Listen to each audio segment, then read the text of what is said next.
오늘은 공동체에 대해서 이제 몇 주간 말씀을 나누려고 그래요.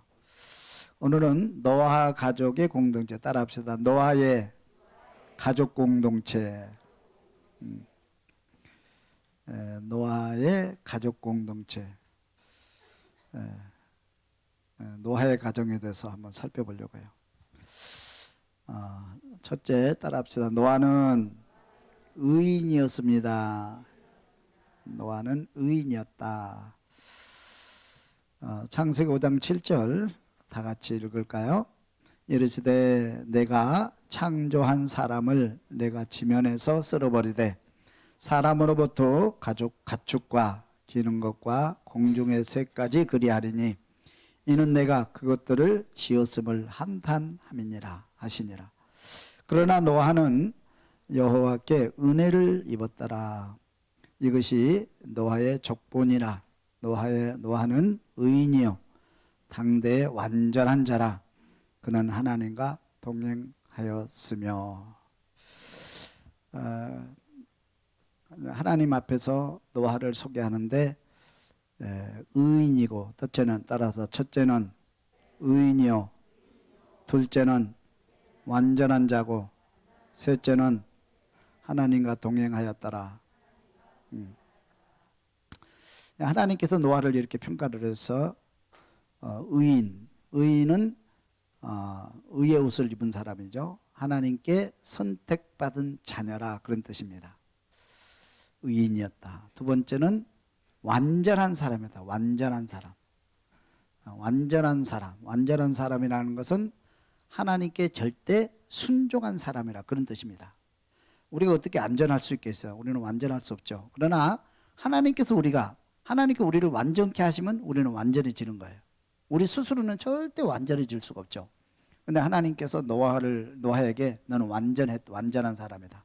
우리 예수님께서도 내가 완전하니 너희도 완전하라, 그렇게 말씀을 하고 계세요. 좋아입니다. 하나님께서 우리를 품어주시고 우리가 주 안에 있으면 우리들도 완전하게 될 줄로 믿습니다. 완전한 사람이고 순종한 사람이고, 셋째는 동행하는 사람이다. 늘 하나님과 함께 가는 사람. 동행은 함께 산다는 뜻이죠. 부부가 함께 사는 것처럼 하나님과 함께 거하는 사람. 그래서 노아는 의인이요 완전한 자고 동행했다, 그렇게 소개를 하고 있어요. 근데 중요한 것은 뭐냐면, 하나님께서 큰 일을 하셔야 되는데, 큰 새로운 역사를 만들어야 되는데, 그 역사를 만들 때 하나님이 창조할 때는 스스로 창조하시죠. 무에서 유를. 그런데 지금 하나님께서 역사를 운행하는 과정 속에는 사람을 통해서 역사하세요. 따라서 하나님은 사람을 통해서 역사하신다. 믿으시면 아멘. 그래서 하나님이 역사를 이루려고 이렇게 바라봅니다. 사람을 찾는 거죠. 사람을 찾아요. 아무도 없어요. 근데 한 사람, 노아를 선택한 거예요. 노아를 선택해서 하나님께서 그 노아를 통해서 새로운 역사를 또 만드신 거예요. 우리 주님께서도 이 땅에 오셔서 이제 찾으시죠. 누구를 찾으세요? 큰 믿음의 사람을 찾고 계세요. 믿음을 보겠느냐, 믿음을 가져라, 큰 믿음을 가져라, 그렇게 하면서 믿음의 사람을 찾고 있어요. 그래서 믿음의 사람을 찾아서 축복하시고 그 믿음 위에 또 기적도 행하시고 복을 내리시죠. 그런데 하나님께서, 우리 예수님께서도 12 제자를 선택해서, 그 중에 특별히 12 선택해서 완전한 믿음을 주셔서 완전한 사람을 만드시고 그 12명의 제자를 통해서 역사를 바꿉니다. 오늘도 우리 하나님께서는 시대에 일꾼을 찾으세요. 동산교회에서 일꾼을 찾으십니다. 노아와 같이 선택받는 여러분들이 될 수 있기를 주님이 축원합니다. 회사에서 이제 내가 승진하기를 원하잖아요. 회사에서 승진하기를 원해요.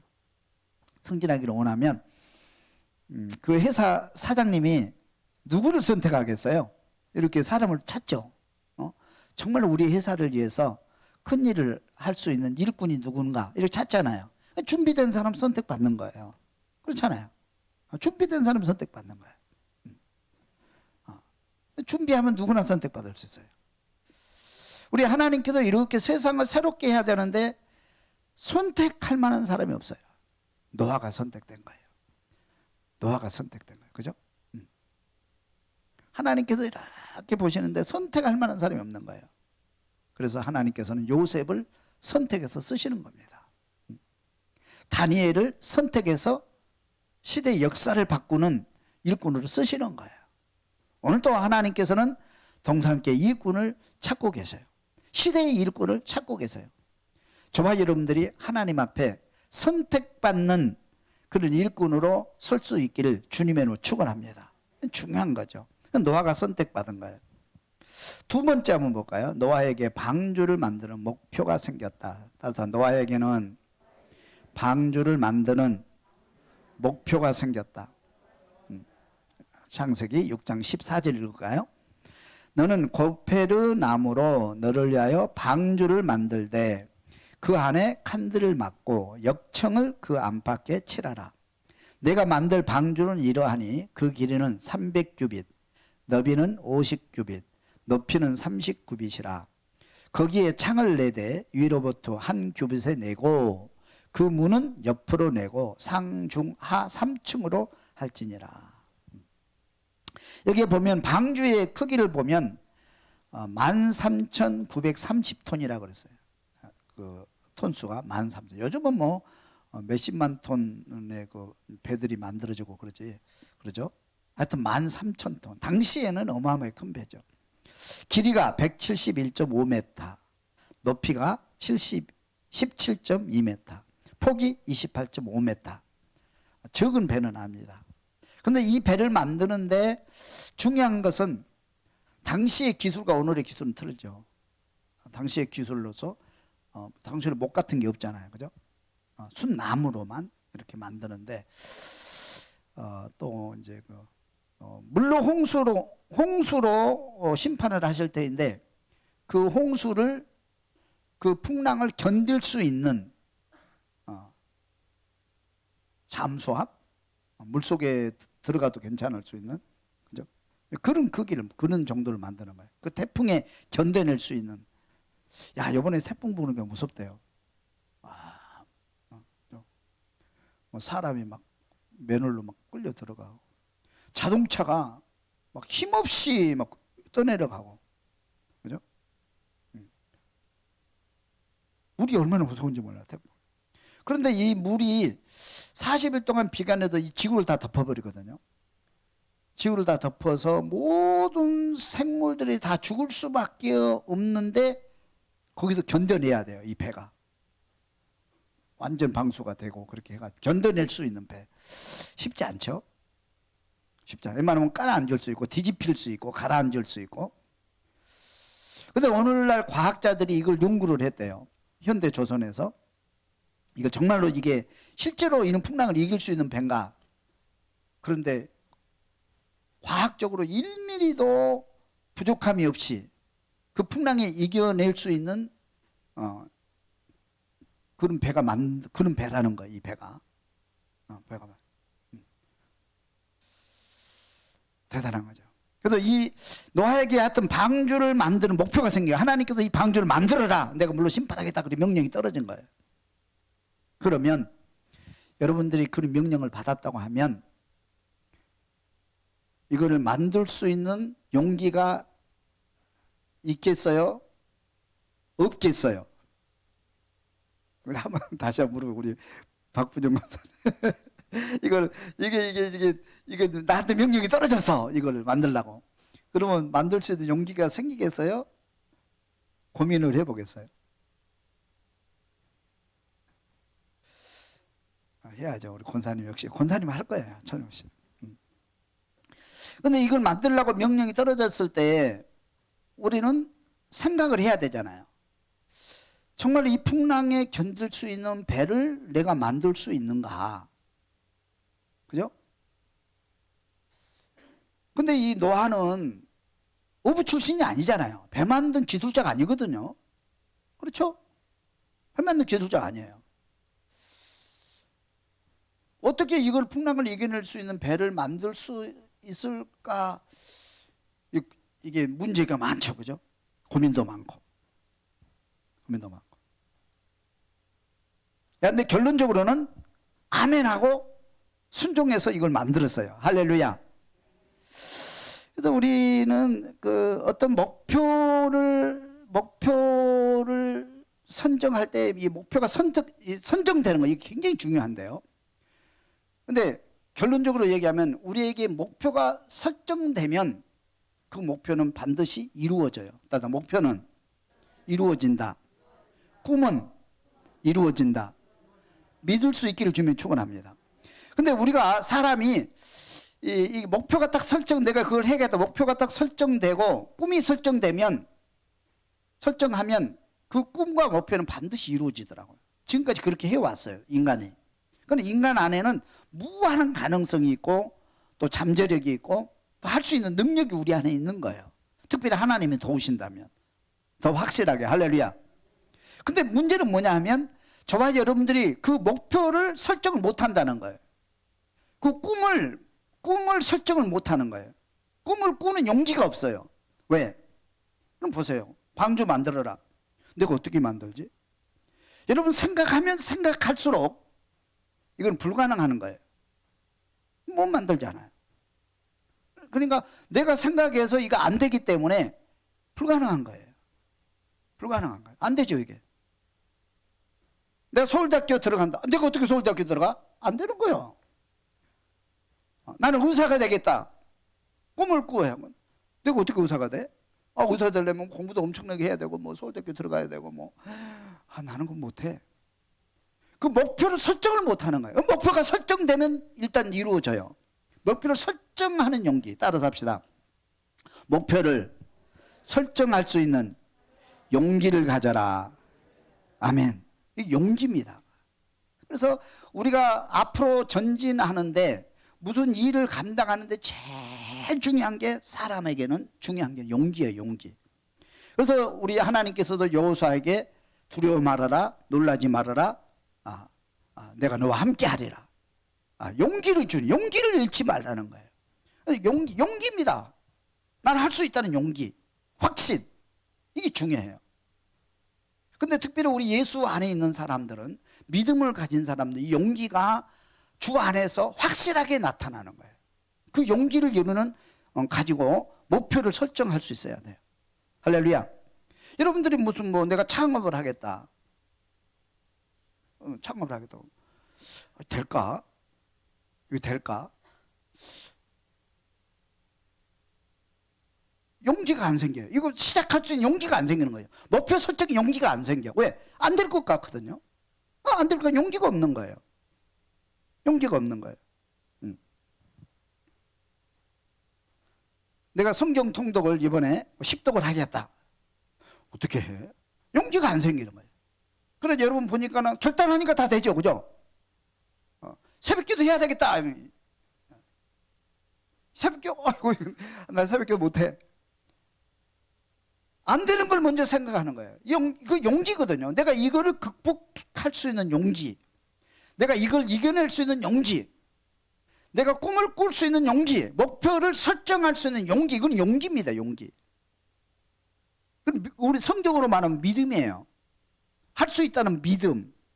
이게 어마어마하게 중요한 거예요. 그래서 우리가 목표를 설정하는데 가장 중요한 것은 내가 성공할 수 있다고 하는, 나도 방주를 만들 수 있다고 하는 용기, 믿음을 가져야 목표가 설정되는 거예요. 그러니까 이 노아가 나는 만들 수 없어. 그리고 그 용기가 만들 수 있다는 용기와 믿음을 갖지 않았다면 그는 시작도 못합니다. 또 시작했다 할지라도 그 목표가 불확실하면, 흔들리면 중간에 가다 포기할 수밖에 없어요. 너무 어렵기 때문에, 너무 힘들기 때문에. 그러니까 우리가 성공으로 가는 건 힘들어요, 여러분. 그렇잖아요. 성공을 하면 얼마나 힘들어요. 여러분 공부하면 힘들어요. 내가 대학에 가겠다. 내가 삼성 회사에 내가 반드시 졸업하고 취직하겠다. 그럼 목표가 설정되면은 가거든요. 반드시 가는 거예요, 그죠? 꿈을 꾸면 반드시 이루어져요, 여러분. 내가 이렇게 되겠다. 난 부자 되겠다. 난 성공하겠다. 나는 이 회사에 들어가겠다. 내가 변호사가 되겠다. 여러분 꿈과 목표를 분명히 설정을 해버리면, 그 용기를 가지면 우리는 반드시 그 목적지에 도착하게 돼 있어요. 근데 그 용기가 없는 거예요. 꿈을 가지는 용기가 없어요. 왜? 앞에 너무 많죠. 어려움이 너무 많잖아요. 힘든 일이 너무 많잖아요. 그걸 감당할 수 있는 힘이 안 생기는 거예요. 그렇죠? 안 되는 거예요. 근데 노아는 그 용기를 갖고 아멘 하고 출발한 거예요. 할렐루야. 여러분 아멘하고 목표를 설정하고 출발할 수 있기를 주님의 이름으로 축원합니다. 두 번째는 한번 따라할까요? 목표 앞에 실패는 존재하지 않는다. 목표가 설정되면요, 그 목표가 설정된 사람에게는 실패라는 건 없어요. 실패가 없어요. 그러나 목표가 설정되지 않는 사람은 실패만 연속인 겁니다. 예를 들어서 이제 목표가 설정된 사람은 방주를 만듭니다. 만드는데 이거 나무도 구하기 힘들어요. 그죠? 이 고페르 나무, 다시 말하면 잣나무거든요. 물에 썩지 않는, 물에 담그면 담글수록 이게 더 단단해지는 그런 나무예요. 근데 나무 구하기도 힘들어요. 근데 목표가 설정되지 않는 사람은 이거 구하다가 넘어질 수밖에 없어요. 힘드니까 포기해버리는 거예요. 그죠? 근데 목표가 분명히 설정된 사람은 나무를 구하다가 넘어지기도 하고 또 뭐 이렇게 힘들기도 하고 그런 과정이 있고 실패를 할 수 있어요. 실패가 아니에요. 실패가 나의 경험이 되고 실패가 나가 앞으로 나갈 수 있는 계단이 되는 거예요. 그 실패를 딛고 일어나서 목표까지 가는 거예요. 성공하는 사람 보세요. 실패 없이 성공하는 사람은 어디 있습니까? 성공하는 사람은요, 목표가 분명한 사람은요, 그 실패를 딛고 또 그 실패를 딛고 그 계단을 딛고 올라가서 목표까지 가는 거예요. 그러나 목표가 없는 사람은 실패하면 그 실패에 눌려버려요. 앞으로 전진 못해요. 나는 실패한 사람이야. 안 돼. 나는 못해. 그 실패가 그 사람을 눌러버립니다. 그러니까 일어날 수가 없죠. 그래서 그 사람의 생애는 실패하는 사람의 생애는 맨날 실패밖에 없어요. 이래도 안 되고 저래도 안 되고 맨날 안 된다는 말만 해요. 뭐 때문에 안 되고, 나는 돈이 없어서 안 되고, 나는 지식이 없어서 안 되고, 나는 백이 없어서 안 되고, 나는 뭐가 없어서 안 되고, 자꾸 안 된다는 소리만 해요. 그렇죠. 그러나 목표가 분명한 사람은 안 된다는 소리 절대 하지 않습니다. 내가 그때 실패했으니까 그걸 딛고 경험 삼아서 또 올라가고 또 올라가고 또 올라가고. 그래서 뭐냐면 목표 앞에 실패는 존재하지 않아요. 따뜻합시다. 다시 한번 합시다. 목표 앞에 실패는 존재하지 않는다. 우리말로 하면 한번 따라갈까요? 실패는 성공의 어머니다. 많이 들어보셨죠? 네? 그런 얘기 많이 들었는데 적용은 안 하잖아요. 실패가 아니에요. 내가 대학에 떨어져서 그 실패가 아니에요. 대학에 떨어져서 나는 더 강인한 사람이 되는 거고 더 깊은 지식 속으로 들어갈 수 있는 거예요. 내가 사업에 실패했어요. 실패가 아니에요. 나는 이 실패를 딛고 더 큰 사업으로 전진할 수 있는 힘이 거기서 나오게 되는 거예요. 실패가 아닌 거예요. 한번 세 번째 따라합시다. 목표를 향해 가는 과정을 즐겨라. 목표를 향해 가는 과정을 즐겨라. 과정. 근데 보세요. 목표가 설정됐으면 목표를 향해서 달려가야 돼요. 목표를 향해서 가는 동안 즐기면서 가야 돼요. 장로님, 내가 부산까지 여행을 가려고 그래. 그러면 부산까지 여행 가는, 부산에 도착하는 것이 목표예요? 안 그러면 출발하면서도 여행을 즐기면서 부산까지 가는 거예요? 즐기면서 가요? 장로님은 즐기면서 간대요. 그럼 맞는 거예요. 장로님 맞다고 맞는 거예요. 네? 저는 굉장히 중요해요. 과정이 굉장히 중요해요. 과정이 중요해요. 내가 대학에 가겠다. 그러면 대학의 목표를 설정하고 이제 대학에 합격하는 것도 중요하죠. 그러나 그 공부하는 과정도 굉장히 중요한 거예요. 그 공부하는 과정이 내 인생이고 공부하는 그 현재, 공부하고 있는 그 현재가 내 삶이고 내 기쁨이고 내 행복이 돼야 돼요. 공부가 즐거워야 돼요. 할렐루야. 어떤 뭐 우리 한국 사람들은요, 이게 좀 달라요. 내가 보니까 목표가 설정되면 무조건 목표를 향해서 달려가요. 그래서 부산까지, 저는 이제 광주니까 광주까지 2시간 반 만에 돌파했다. 자랑을 해요. 2시간 반 만에 광주 돌파했다. 앞뒤 안 보고 막 150km, 160km 계속 쉬지 않고 달려오는 거예요. 카메라 필요 없어요. 계속. 그래가지고 내가, 그래서 사고 나면 어떻게 해요? 네? 가족이 다 가는 거잖아요. 순간에. 왜 그렇게 빨리 가요? 빨리 가는 것도 중요하지만 가면서 설교도 듣고, 안병철 목사 설교도 듣고, 안 끝나면 투편 듣고, 그죠? 또 부인과 깊은 얘기도 하고, 또 옆에도 좀 보면서 또 휴게소에 들려가지고 또 이렇게 출출하니까 또 이렇게 오뎅도 하나 사 먹고, 그죠? 또 더우니까 아이스크림도 하나 사 먹고, 즐기면서 전체 그 과정을 즐겨야 되는 거예요. 그리고 가다 보니까 열심히 가다 보면 벌써 도착했네. 어떤 여행을 해보면 그래요. 막 즐거운 사람과 같이 오면요, 벌써 도착했어요. 그래요. 그러나 아무 의미 없이 막 목적지를 가는 사람은 아직도 멀었어, 아직도 멀었어. 막 그 차 안에 있는 시간이 막 지루해요. 차 안에 있는 너무 힘든 거예요. 차 안에 있는 시간이 아직도 멀었어. 피곤해 죽겠네. 가면서 목적지에 도착하기 전에 벌써 내 몸은 다 지쳐버리는 거예요. 그러나 즐거운 사람과 가면 어때요? 막 얘기하고 막 즐기면서 가면서 벌써 도착했네. 가다 보니까 도착하는 거예요. 우리 인생이 그래요. 현재가 중요하다는 거예요. 현재가 중요해. 현재 열심히 행복하게 살면서 공부하고 열심히 하다 보면 방주 만들어지는 거예요. 완성되는 거예요. 할렐루야. 열심히 하다 보면 내가 변호사가 되고, 열심히 하다 보니까 내가 의사가 돼 있고, 열심히 하다 보니까 내가 성공해 있는 거예요. 지금 현재가 중요하다는 거예요. 과정이 중요해요. 근데 우리는 과정을 무시하고 목표만 도착하는 법을 지금까지 배운 것 같아요. 과정도 중요합니다. 그래서 여보, 여행 갈 때 빨리 가자고 하지 마세요. 항상 즐기면서, 그죠? 할렐루야. 목표를 향해서 과정을 즐겨라. 따라합시다. 목표를 통하여 사명을 감당하라. 보세요. 조금 이따도 나오지만, 방주를 만드는 것이 목적이에요. 방주를 통해서 우리가 구원받는 것이 목적이에요. 방주를 통해서 우리가 구원받고 하나님의 나라, 새로운 하나님의 나라를 만드는 것이 목적이에요. 방주 만드는 것이 목적이 아니에요. 서울대학교 합격하는 것이 목적이 아니에요. 변호사 시험에 합격하는 것이 목적이 아니란 말이에요. 내가 합격해서 거기에 도착해 가지고 내가 무슨 일을 할 것이냐, 내가 어떤 삶을, 어떤 사명으로 살 것, 이게 중요한 거예요.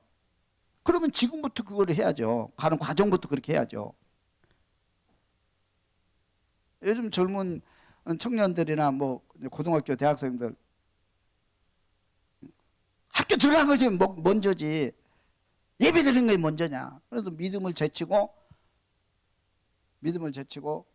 하나님을 떠나서 열심히 공부해 가지고 좋은 대학에 들어갔어요. 좋은 회사에 취직했어요. 취직해서 어떻게 뭐 하겠다는 거예요. 취직해서 좋은 회사에 취직해서 뭐 하겠다는 거예요. 벌써 그는 벌써 믿음을 떠나 있어요. 지금 부모를 떠나 있어요. 지금 성공해서 뭐 하겠다는 거죠. 아무 의미가 없잖아요. 성공에 아무 가치도 없고 의미도 없는 거예요. 방주 만들어서 뭐 하겠다는 거예요. 방주를 만들어서 우리가 구원받고 새로운 나라를 만들어야 그 방주의 가치가 있는 거죠. 그렇잖아요. 목표가 중요한 거예요. 그래서 노아에게 방주를 만드는 목표가 설정되어서 노아는 아멘 하고 이 방주를 만들었어요. 저는 목표를 설정하고 그 목표를 향해서 달려갈 수 있기를 주님의 이름으로 축원합니다. 그 다음에는 따라합시다. 노아의 가족 공동체입니다. 가족 공동체가 목표를 달성했다. 영상 그대로 쳤네. 가족 공동체입니다. 공동체 바꿔주세요. 노아의 가족 공동체가 목표를 달성했다. 다시 한번 할까요? 노아의 가족 공동체가 목표를 달성했다. 6장 10절 또 7장 7절 한번 읽어볼까요? 세 아들을 낳았으니 셈과 함과 야벳이라. 노아는 아들들과 아내와 며느리들과 함께 홍수를 피하여 방주에 들어갔고. 자만처럼 묵상하면서요, 이 방주를 만드는 게 어마어마한 일이거든요. 엄청난 일이에요. 그런데 여기 노아와 함께하는 사람이 많지 않아요. 많지 않아요. 딱 가족이에요. 세 아들, 세 며느리, 부인 8명이에요. 8명. 이 8명이 어떻게 방주를 완성시킬 수 있었는가? 8명이. 그럼 기술자도 없잖아요. 그죠? 배 전문가도 없잖아요. 8명이 이걸 힘을 합해서 만든 거예요. 다시 말하면 이 노아의 가족, 이 8명의 공동체가 엄청난 힘을 발휘했다. 엄청난 능력을 발휘했다. 그렇게 볼 수가 있어요. 공동체가 참 중요해요. 사람은요, 절대 혼자 살 수 없어요. 태어나면 가족이 있고요. 학교 가면 학교 공동체가 있고요. 회사에 가면 회사의 공동체가 있고요. 교회면 교회 공동체가 있고, 나라에 가면 나라 국민의 공동체가 있잖아요. 항상 공동체 속에서 내가 있다는 것을 인지를 해야 돼요. 다시 말하면 이 공동체, 인간과의 사람과의 관계 속에서 이거를 아름답게 만들어가지 못하면 사람은 가장 불행한 사람이 되는 것이고요. 이 공동체 속에서 관계를 잘해서 서로 협력하고 서로 이렇게 하면, 관계를 잘 맺어가면 그 사람은 최고 행복한 사람이 된다 이 말이에요. 그리고 성공한 사람이 된다 이 말이에요. 절대 혼자는 아무것도 할 수 없어요. 혼자 아무것도 할 수 없어요. 그래서 가족 공동체, 이 노아는 가족 공동체를 통해서 얼마나 큰 힘을 발휘했는지 한번 봐야 돼요. 가족 공동체가, 하나님께서 주시는 공동체 중에 가족이 가장 기초 단위이기도 하지만 가장 강한 단위거든요. 저는 동물들을 보면서도, 동물들이 새끼를 낳잖아요. 그러면 어미가 그 새끼를 생명을 걸고 지키더라고요. 사람도 그래요. 이건 본성이에요, 본성. 참, 정말 희한할 정도예요. 그죠? 깜짝 놀랄 정도예요. 깜짝 놀랄 정도예요. 여러분 보면 알잖아요. 여러분 부모님들이 여러분을 얼마나 사랑해요. 내 생각 훨씬 뛰어넘죠. 부모님의 사랑이. 또 여러분들이 이제 애들이 커가지고 시집가 장가가, 여러분들이 자녀들 사랑하는 그 사랑을 어떻게 말로 표현이 돼요. 공동체가 그래요. 왜 그러느냐 하면 세 가지 조건을 갖추고 있기 때문에 그래요. 중요합니다. 한번 보겠습니다. 가족 공동체. 저번은 부모와 자녀의 공동체. 부모와 자녀의 공동체. 부모와 자녀. 부모니까 그러는 거예요. 자식이니까 그러는 거예요. 이거는 피로 연결된 공동체. 그래서 피는 물보다 진하다. 그런 얘기 했잖아요. 뗄 수가 없어요. 뗄 수가 없는 거예요. 부모와 자녀의 공동체는 스스로 인위적으로 뗄 수가 없어요. 하나님 그들이 만드신 거예요. 하나님 만드신 거예요. 동물도 마찬가지고 사람도 마찬가지고요. 혈연으로 연결되어 있기 때문에. 그래서 공동체가 가장 이게 잘 이루어지면, 어떤 조금만 무슨 가게를 한다든지 조금만 회사를 할 때는 가족들이 많이 하잖아요.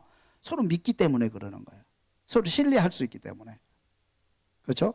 부모와 자녀의 피로 연결된 공동체. 그렇기 때문에 강한 것이고요. 또 하나는 따라서 사랑의 공동체. 가족은 사랑으로 연결되어 있어요.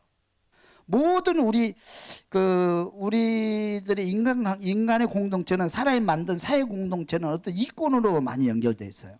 내가 이익이 있으면 움직이고, 이익이 없으면 거기서 빠져나와요.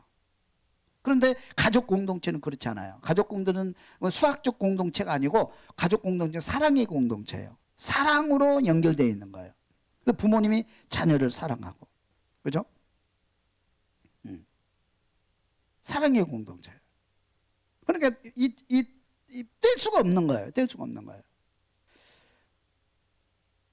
다윗의 아들 압살롬이 반역을 일으켜서 아버지를 죽이려고 군사를 일으키잖아요. 자기 왕 되려고.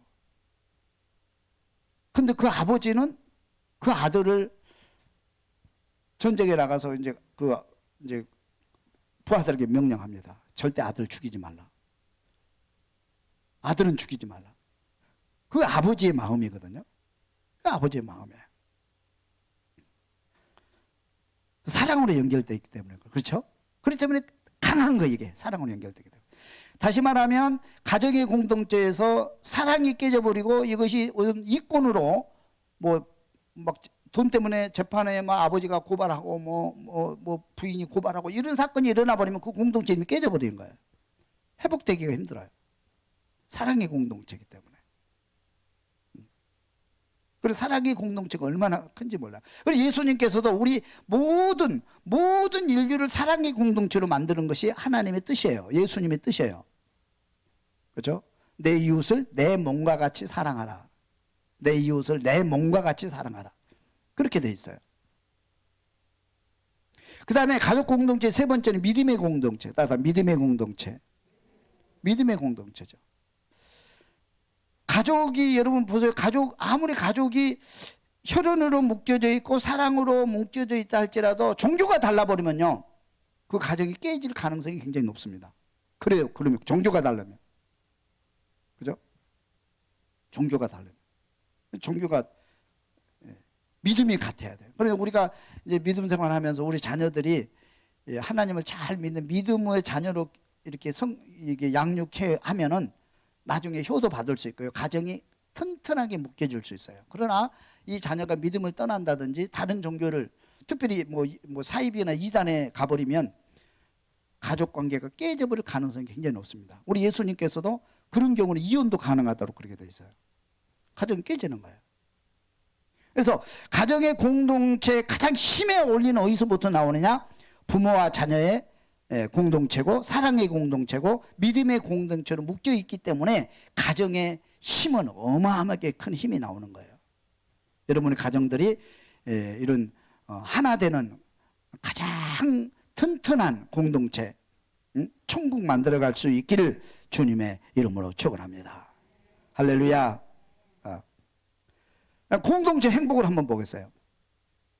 이 공동체 속에서 사람은 행복해지기도 하고 불행해지기도 한다는 거예요. 자 보세요. 첫째로 보면 공동체 감각이 헌신과 봉사를 하게 한다. 따라합시다. 공동체 감각이 헌신과 봉사를 하게 한다.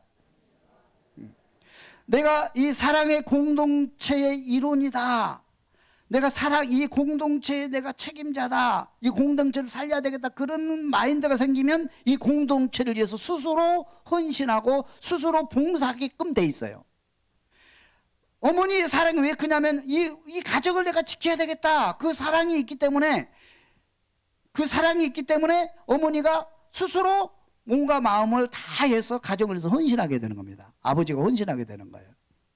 헌신하면서 뭐냐면 헌신하는 속에서 행복이 거기서 나와요. 행복이 나와요. 그래서 가정에서 헌신하는 사람이 가정의 공동체에서 헌신을 가장 많이 하는 사람이 그 봉사를 가장 많이 하는 사람이 그 가정이 제일 행복해요. 그럼 보세요. 가정에서 말없이 헌신하는 엄마가 제일 행복하잖아요. 가정에서 헌신을 제일 많이 하는 막내 아들이 헌신하는 막내 아들도 행복하거든요. 헌신하면은 거기다 행복이 나와요. 왜? 내 형제니까. 이 공동체 내가 일원이니까. 이 공동체를 살게 내가 헌신하는 것만큼 행복이 오는 거예요. 헌신하는 것만 행복이 오는 거예요. 그래서 예수님의 헌신을 보면은요, 예수님께서는 그런 마인드를 가지고 있기 때문에 이 세상이 하나님 만드신 세상이고 하나님이 만드신 나라기 때문에 예수님이 생명을 바쳐 헌신하고 또 제자들이 발을 씻겨주는 거예요. 그럼 제자들 밖에 씻겨도 누가 제일 행복해요? 예수님이 제일 행복하시는 거예요. 제자들 발을 씻겨도 예수님이 제일 행복하시는 거예요. 그죠? 마리아가 예수님의 옥합을 깨도 예수님의 발을 씻기잖아요. 그럼 예수님의 발을 씻기는 헌신하는 그 마리아가 제일 행복한 거예요. 여러분 교회에서 보세요. 교회에서 보세요. 누가 제일 행복해요? 교회를 위해서 이 교회가 내 공동체고 내가 속해 있는 공동체고 내가 속해 있는 가족의 공동체라고 생각하고 교회를 위해서 헌신하고 봉사하는 사람이 이 교회에서 제일 행복한 사람이 되는 거예요. 제일 믿음 좋은 사람이 되는 거예요. 그렇죠?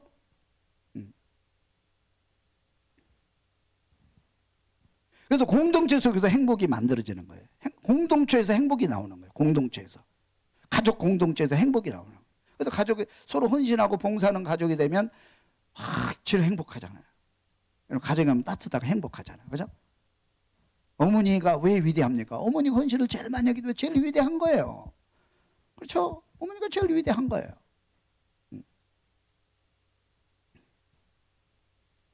반대로 얘기하면 공동체에 적응하지 못하면 불행해져요. 이 공동체에 적응하지 못, 가정에 적응하지 못하고 나는 가정의 공동체 속에서 나는 내가 아니다. 나는 가정에 필요 없다. 그리고 가정을 자꾸 가정의 공동체에서 벗어나고 그다음에 회사의 공동체에서 벗어나고 공동체 벗어나면 그 사람은 행복한가? 홀로 있으면 행복한데 그 사람이 제일 불행하게 되는 거예요. 그래서 사람이 감옥에 가면 제일 무서운 곳이 독방이에요. 어떻게 보면 독방 얼마나 좋아요. 혼자 있으니까. 그죠? 혼자만 있자면 얼마나 좋아요.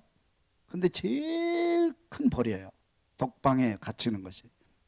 학교에서 얘들이 제일 힘든 부분이 어디예요? 왕따 당하는 거예요. 그 공동체에서 제외시켜 버리는 거예요. 게임도 못하게 하고 같이 끼지 못하게 만들어 버려요. 그러면 그 아이는 거기서 제일 불행한 사람이 되는 거예요. 만약 우리 동산교회도 공동체가 있는데 여러분들이 누구 집사님 이거는 안 돼 그래가지고 딱 잘라버리면 거기서 소외시켜버리고 왕따시켜버리면 그 사람은 제일 불행한 사람이 되는 거예요. 그래서 이스라엘 공동체에서 이렇게 죄인으로 이제 취급받으면 죄인으로 판정되면 공동체에서 이렇게 탈퇴시켜버리잖아요. 그죠? 제일 무서운 거거든요. 공동체를 짜면 최고의 불행이 찾아와요. 하나님의 공동체에서 떠나서 영원히 하나님의 공동체에 떠나면 그것은 최고의 불행이고 심판이고 지옥이죠. 그런데 공동체가 중요해요, 안 중요해요? 제일 중요해요. 그 공동체의 가장 기본적인 단위가 가정이에요. 가정이에요. 여러분 가정이 서로 이렇게 하나 되고 서로 헌신하고 내가 먼저 봉사하고 내가 먼저 섬기고 서로 협력하는 법을 배워야 돼요. 가정에서. 할렐루야. 우리 남편들이요, 들으세요. 아내를 사랑하고 아내를 좀 도와주세요. 밥 차려줄 때까지 기다리지 말고 밥도 가끔 차려주고 아내를 수고한다고. 이불도 개주고 청소도 해주고.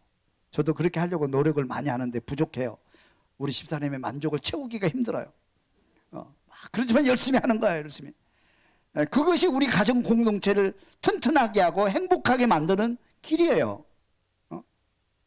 내가 해가지고 대접받으려고, 가정에서 내가 대접받으려고 그러고, 뭐 명령하려고 그러고. 그러면 헌신하는 사람이 나 혼자만 헌신하냐? 그래가지고 서로 싸움이 일어나면 가정은 깨지는 거예요. 가정이 깨지면 힘이 없어요, 여러분.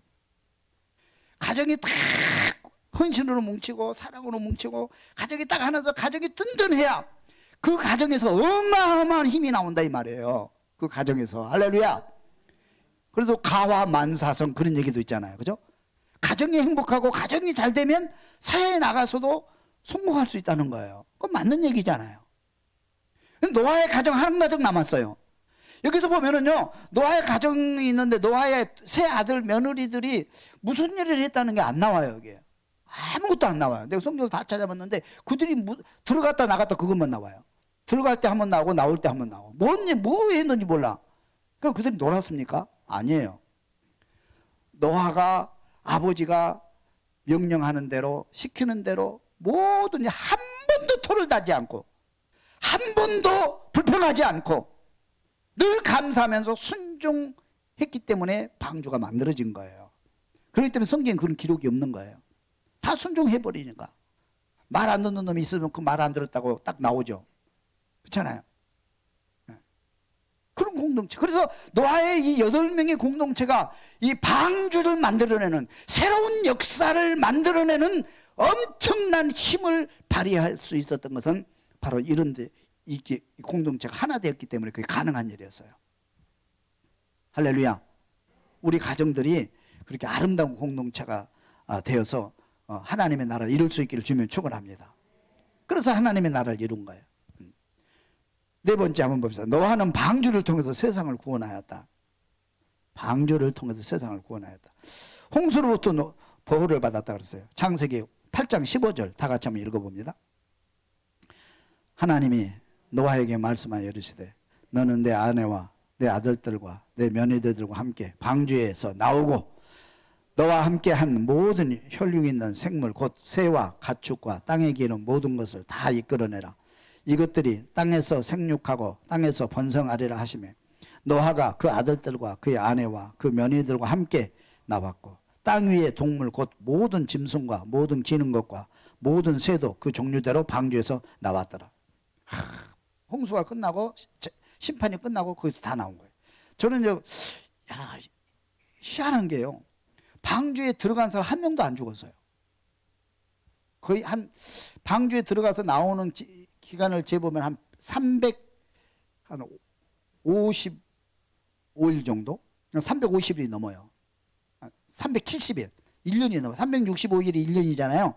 한 370일 정도 되니까 1년을 넘어요. 1년 동안 방주 안에 있었어요. 햇빛 못 봤어요. 물속에 갇혀 있는 거예요. 풍랑과 싸워야 되는 거예요. 근데 한 명도 안 죽었어요. 사람은 안 죽었다 해도 동물 한 놈도 안 죽었어요. 희한하죠, 그죠? 죽었다는 얘기가 없어요. 다 나왔어요. 하나님이 어떤 상황에서도 하나님이 보호하시고 계시면 안전하다. 하나님 품이 가장 안전하다. 저는 그걸 믿어요. 할렐루야. 염려할 거 없어요. 하나님 품에 있으면 안전한 거예요. 하나님 품에 있으면. 그런데 다 홍수로부터 보호를 받았어요. 보호받는 도구가 방주였어요. 방주가 없으면 보호 못 받죠. 보호받는 도구가 양의 피예요. 양의 피를 문설주에 바르면 그 가정은 보호받아요. 보호받는 피는 십자가예요. 십자가. 십자가가 우리를 적으로부터 사탄으로부터 보호해 주는 겁니다. 예수를 믿으면 예수 피가 우리를 세상으로부터 우리를 보호해 주는 거예요. 할렐루야. 믿으시기를 주님이 축원합니다. 그리고 생육하고 번성했어요. 9장 1절을 다 같이 한번 읽어봅니다. 하나님이 노아와 그 가족 아들들에게 복을 주시며 그들에게 이르시되 생육하고 번성하여 땅에 충만하라. 땅의 모든 짐승과 공중의 모든 새와 땅에 기는 모든 것과 바다의 모든 물고기가 너희를 두려워하며 너희를 무서워하리니 이것들은 너희의 손에 붙였음이니라. 따라 생육하고 번성하여 땅에 충만하라. 다시 말하면 이게 아담에게 선포했던 그 축복의 선포가 오늘 다시 재차 선포됩니다. 생육하고 번성. 그래서 노아의 가정을 통해서 새로운 나라가 이제 선포되는 거예요. 엄청난 일이죠. 누구를 통해서? 노아를 통해서. 순종한 노아를 통해서.